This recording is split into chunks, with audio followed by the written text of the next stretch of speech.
If you're drowning in debt and just don't know where to turn, help is available.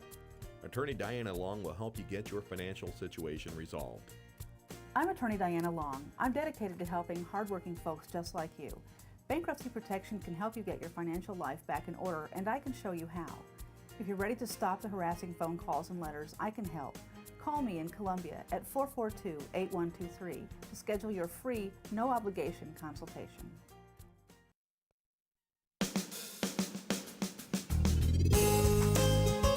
Good morning and welcome to Radio Friends. This is Monday. It's January 30th, if you can believe today and tomorrow, and then January 2012 is a memory. And we've got Mel Zelenak with us. Well, good to have you here, Mel. Retired professor, University of Missouri, Consumer Economics. And this guy knows everything about money. Today we're going to talk a little bit about credit cards, do's and don'ts with credit cards. We're going to talk about, I'm going to ask you a true-false question. Actually, it's a multiple choice question. Okay. And we can begin with that. Let's start with, you owe a credit card payment for $24.50. You bought something on a credit card, probably that truck over there. Okay. Ford truck. So I bought something for $24.50 on my credit card. And you don't receive the monthly statement as you normally do, and you forget about it.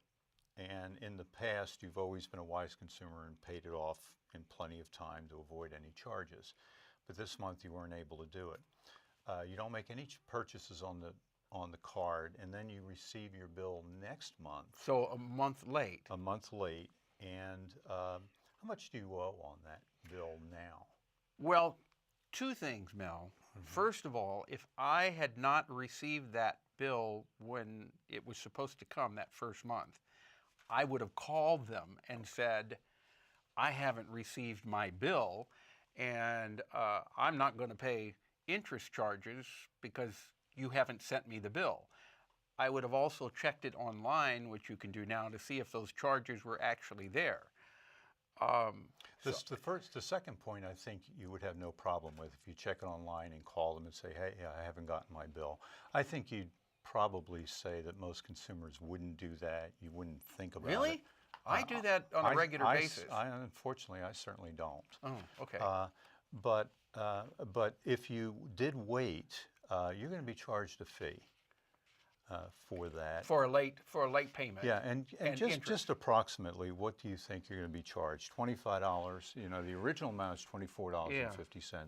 $25, $35, $45, $55. You mean for not paying the bill? For not paying the bill. Probably or none of the above. Probably $45 or so.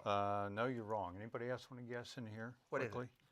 Is it? It's $74.61. $74.61. Yes. On a $25 charge. $24.50 was the original item purchased. Plus you have what's called a, quote, late charge assessment of $39. Okay. Plus a $2 bill deferred finance charge. And plus you have $9.11 billed finance charges. So the total is $74.61. On that $24.99. Yes. If you did not pay it. Even though you did not receive that bill. Now, I think most credit cards, if you would have called them and said, hey, I didn't get this bill, I'm not going to pay that penalty. Don't you think most of them would waive it? I think a lot of it depends on, it's obviously at their discretion. But what I like to do in the marketplace is put myself in the other person's position, in this case, the seller's position. And, you know, I've been a good customer for many years. And I'm willing to close my account, for example, if they're going to bill me this unconscionable amount of money. Right. And in that case, I think the typical business person is going to be prudent and waive the charges. Yeah. But the real point is they didn't even send the bill, or if they did send the bill, it got lost. It got lost in the mail. And furthermore, this actually happened to me, and I called them and they said, "Oh yeah, we are aware of this." And we're sorry, our bill system got messed up during the month.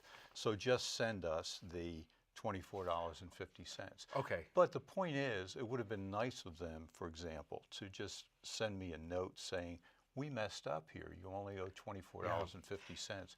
And I got another bill about 2 days later saying that basically I'm a deadbeat now, that I haven't paid my bill. Because So you didn't pay your go bill. figure. But the important thing is, if you're concerned about it, you need to call. I'll tell you a story of what happened with me, and it's almost the same, but this was strictly my fault. My safe deposit box bill comes at the beginning of the year.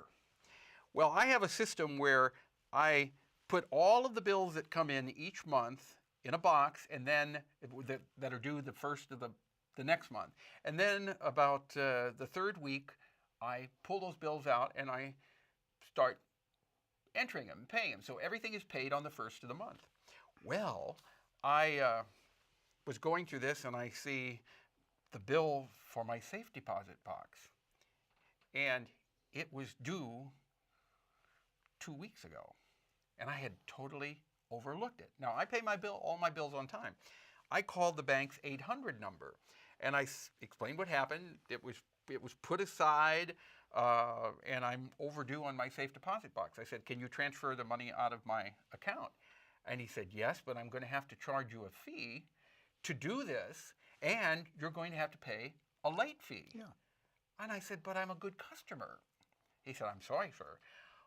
I said, "Well, I'll handle it differently." So I called the bank directly, and the lady, I explained what happened. They were very, very cooperative. She said, we'll transfer the money for you. And I said, "Is there going to be a late fee?" She said, "No, we'll take care of that." I mean, so if you're upfront and you call and you talk locally, I think you have a much better chance of coming out. And I have to say, every listener in the audience now is saying, "Why didn't you check it online, Paul?" Because the safe deposit box comes only once a year, I see. and I didn't even think about it. Well, thank you. You're welcome. But basically, yeah. If you have any issues at all, Call them. Even if you neglected to do it and it was an honest oversight, Yeah. I would still call them and say, "Look, I'm a good customer. I'm not going to pay these unconscionable fees." Right. Mel, we're almost out of time. Okay. We got about 20, 30 seconds left here.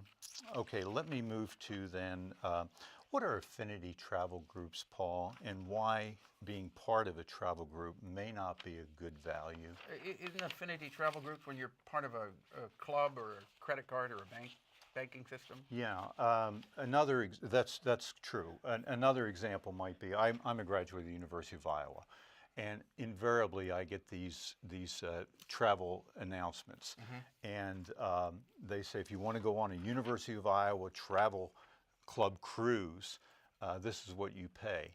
Well, invariably you have to check the price to see if it's a good value. And frankly, if you're on a cruise, you might have 8 or 9 cabins on the entire cruise of 10 or 1,000 cabins. We're out of time, Mel. People want more information. Phone number to call? No, cruise@centurytel.net. All right. CRUISE.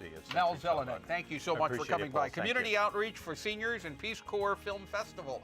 Tomorrow, our show, directed by Travis McMillan of the Reynolds Journalism Institute. Audio, Pat Akers, KBIA.